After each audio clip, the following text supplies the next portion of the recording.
Hi అండి, welcome back to the అమ్మ boss channel. నేను మీ లక్ష్మిని. ఈరోజు మేము కార్తీక మాసంలో సముద్ర స్నానం చేయాలి కదా. సో ఆ సముద్ర స్నానం అనేది మేము ఎలా చేసాము అనేది మీతో షేర్ చేసుకుంటున్నాము. ఇది వచ్చేసరికి బందర్ బీచ్, అంటే మచిలీపట్నం విజయవాడ నుంచి ఒక 20 to 30 కిలోమీటర్స్ ఉంటుంది. సో మా ఇంటి దగ్గర నుంచి మేము ఎర్లీ మార్నింగ్ 3 o'clockకి స్టార్ట్ అయ్యాము. మేము మా నైబర్స్ ఆంటీస్ ఉంటారు కదా, సో వాళ్ళందరం కలిసి ఇలా స్టార్ట్ అయ్యాము. 3 o'clockకి స్టార్ట్ అయితే మేము ఇక్కడికి వచ్చేసరికి ఒక 3 hours పట్టిందండి. 6:30 అలా అయిపోయింది చూడండి. అప్పటికే మాకు సూర్యుడు బైక్ వచ్చేసాడు.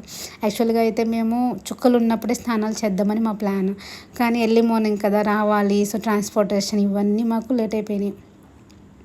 సో మేము వచ్చేసి ఇంకా కొంచెం స్నానాలు అవన్నీ చేసి అక్కడికి మేము స్నానం ఎక్కువ కూడా చేయలేదు. ఎప్పుడు సముద్రం వెళ్ళినా అట్లీస్ట్ మేము ఒక 1 hour స్పెండ్ చేస్తాం సముద్రం లోపల. బట్ ఇప్పుడైనా 10 minutesలో స్నానం చేసేసి వచ్చేసి అక్కడ ఒడ్డున ఒక పూజ చేయాలి కదా.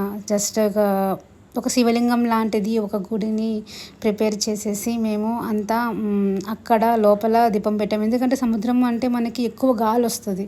సో ఆ గాలిని మేము ఓవర్కమ్ చేయడానికి జస్ట్ లోపల ఒక చిన్న గుంట తవ్వి ఆ గుంట లోపల ఒక చిన్న గుడిలా ప్రిపేర్ చేసి ఆ లోపల దీపం పెట్టేసి అక్కడ పూజ చేసాం శివుడికి. నేను ఒక శివలింగం ప్రిపేర్ చేశాను. శివలింగం ప్రిపేర్ చేసి దాని కింద మట్టి తవ్వి అక్కడ దీపం పెట్టి ఒక శివలింగం మీద పూజ చేశాను నేను మా మమ్మీ. సో మాతో పాటు వచ్చిన నైబర్స్ ఆంటీస్ కూడా ఫస్ట్ వాళ్ళు దీపం పెట్టడానికి ట్రై చేశారు ఒడ్డున. బట్ ఏంటంటే ఆ సముద్రపు గాలికి దీపాలు ఉండవు కదా, గాల్లో దీపం పెడితే ఆరిపోతుంది కదా.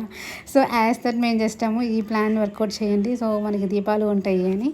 ఇంకా అలా మా నైబర్స్ ఆంటీ వీళ్ళందరూ కలిసి ఇంకా ప్లాన్ చేసి అలా దీపాలు పెట్టేసాము. చూడండి మీకు కనిపిస్తుంది కదా ఇక్కడ, ఇది వచ్చేసి నేను ప్రిపేర్ చేసింది.